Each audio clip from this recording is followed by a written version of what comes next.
Hi అండి, అందరికీ నమస్కారం. ఈరోజైతే మినప రొట్టెలు చేశాను. మినప రొట్టెలో టేస్ట్ అయితే అదిరిపోద్దనమాట. ఈ మినప రొట్టెలు తినడం వల్ల వీక్నెస్ వల్ల వచ్చే నడుము నొప్పి తగ్గుతుందండి. అలాగే మనకు ఫీవర్ వచ్చిన తర్వాత చాలా నీరసం అయిపోతాం కదా, ఆ నీరసానికి కూడా ఇవి బెస్ట్గా పనిచేస్తాయి అనమాట. దానికోసం బియ్యం మినపప్పు మిక్సీ జార్లోకి తీసుకొని దానిలోకి ఉప్పు, పచ్చిమిరపకాయలు, అల్లం ముక్కలు, జీలకర్ర వేసి పిండిని గట్టిగా పట్టుకోవాలి. వాటర్ అనేది వేయకూడదు అనమాట.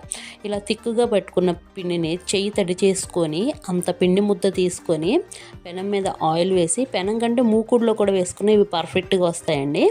ఆ ఆయిల్ మీద చక్కగా చేత్తోనే స్ప్రెడ్ చేసుకోవాలండి. మనం పిండి గట్టిగా ఉండడం వల్ల ఇదైతే మందంగానే వస్తుంది, అలాగే రుచిగా కూడా ఉంటుందన్నమాట. ఇది అప్పటికప్పుడే వేసేసుకోవాలి.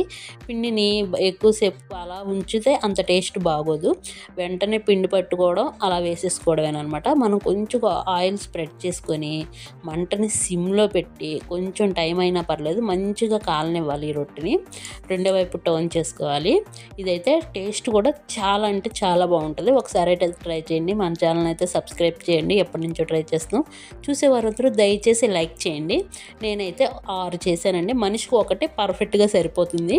అలా ఎర్రకారంతో ఒక ముక్క తుంచుకొని తింటే అబ్బా సూపర్గా ఉంటుంది. Taste super.